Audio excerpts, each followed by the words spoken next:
adik-adik, perkenalkan nama kakak Tazia dan Mawata. Adik-adik boleh memanggil kakak Kak Tazia. Bagaimana kabarnya hari ini semuanya? Kakak harap semuanya dalam keadaan baik dan sehat ya, agar dapat mengikuti pembelajaran hari ini dengan baik sampai selesai.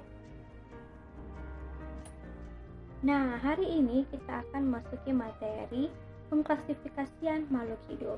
Tapi sebelumnya kakak ingin mereview sedikit materi yang telah adik-adik pelajari minggu lalu. Nah, betul materinya ada materi benda hidup dan benda tak hidup, dan ada materi ciri-ciri dari makhluk hidup. Nah, terlebih dahulu ayo kita lihat. Ada yang masih ingat apa itu benda hidup dan benda tak hidup? Nah, betul, benda hidup itu memiliki ciri-ciri makhluk hidup. Kemarin kita juga sudah mempelajari mengenai ciri-ciri makhluk hidup. Ayo sebutkan. Yang pertama, ya bernafas. Lalu ada ya memerlukan makanan dan minuman. Yang ketiga, bergerak. Lalu ada ya bertumbuh dan berkembang biak. Lalu ada peka terhadap cahaya rangsangan. Lalu ada yang terakhir apa? Nah, betul. Yang terakhir dapat menyesuaikan diri terhadap lingkungannya.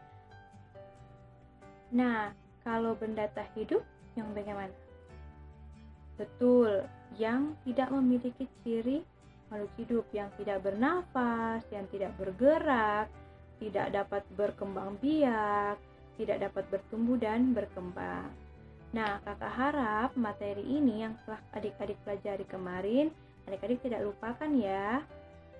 Nah, sekarang kita masuk ke dalam materi pengklasifikasian makhluk hidup. Oke, sekarang kakak mau tanya, siapa di sini yang sering ke pasar atau pernah lihat pasar lah? Pasti semua dari kalian sering ke pasar atau pernah melihat pasar.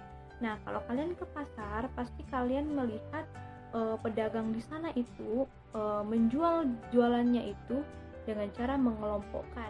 Misalkan ada buah-buahan, lalu ada sayur-sayuran. Tidak hanya itu, ada juga bahan-bahan pokok. Nah, selain itu juga ada hewan seperti ayam. Nah, kalian pasti paling sering melihat ini. Ada ayam yang ditaruh dalam satu kandang.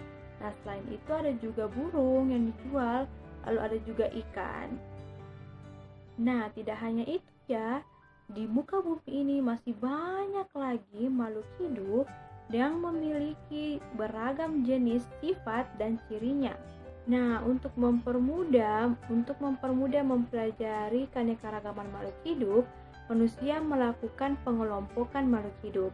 Nah, pengelompokan makhluk hidup inilah yang dinamakan klasifikasi makhluk hidup.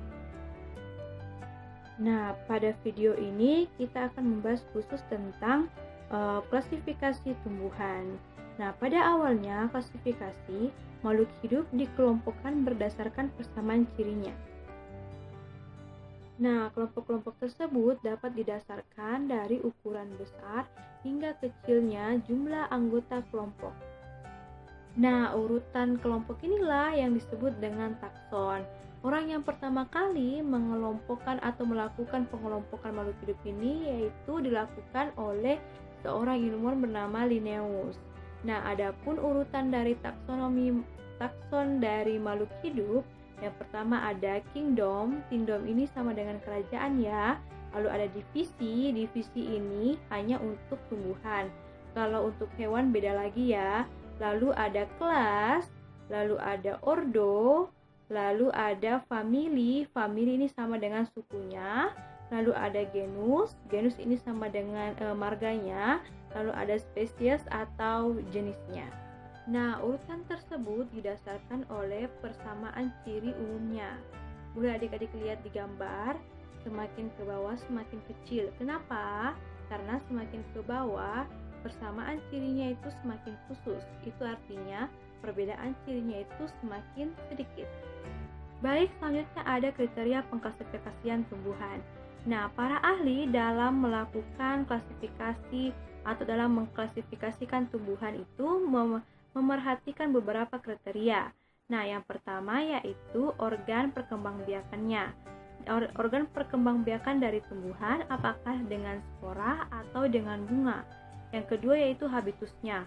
Apakah dia berupa pohon, perdu atau semak. Lalu yang ketiga yaitu bentuk dan ukuran daunnya. Apakah bentuknya menjari, menyirip, melengkung, atau sejajar. Lalu yang keempat yaitu adalah cara perkembangbiakannya. Apakah dia dengan vegetatif atau generatif. Nah, selanjutnya ada kunci determinasi. Apa sih itu kunci determinasi?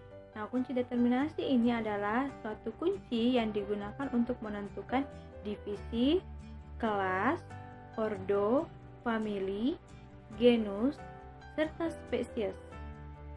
Nah, adapun hal-hal yang harus adik-adik perhatikan jika ingin membuat kunci determinasi ini. Yang pertama, kunci harus di atom. Yang kedua, kata pertama dalam satu kuplet harus identik.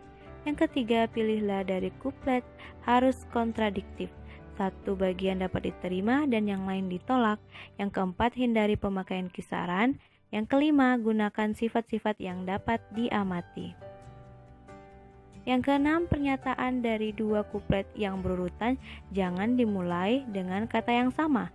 Yang ketujuh, setiap kuplet diberi nomor. Dan yang terakhir, buat kalimat pernyataan yang pendek. Contoh membuat kunci determinasi. Nah, boleh adik-adik lihat untuk gambarnya. Nah, dari data tersebut dapat kita tuliskan 1A tumbuhan yang berspora, 1B tumbuhan tidak berspora. Apabila berspora lanjut ke 2A, apabila tidak berspora lanjut ke 3A. Untuk 2A tumbuhan yang berbatang jelas langsung diketahui bahwa itu adalah ciri suplir. 2B tumbuhan tidak berbatang jelas adalah ciri dari lumut. Nah, 3A berbiji tertutup, apabila dia berbiji tertutup dia lanjut ke 4A. Dan 3B berbiji terbuka itu merupakan ciri dari melinjo.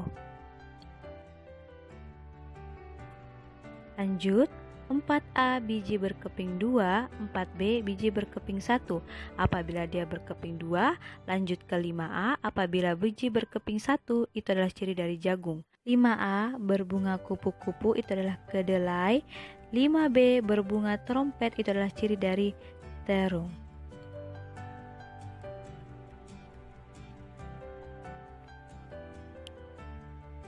Yang pertama, bacalah dengan teliti kunci dikotom. Yang kedua, cocokkanlah ciri-ciri tumbuhan yang kamu amati. Yang ketiga, jika ciri yang terdapat pada kunci dikotom sudah sesuai dengan ciri tumbuhan yang kamu amati, catatlah nomornya.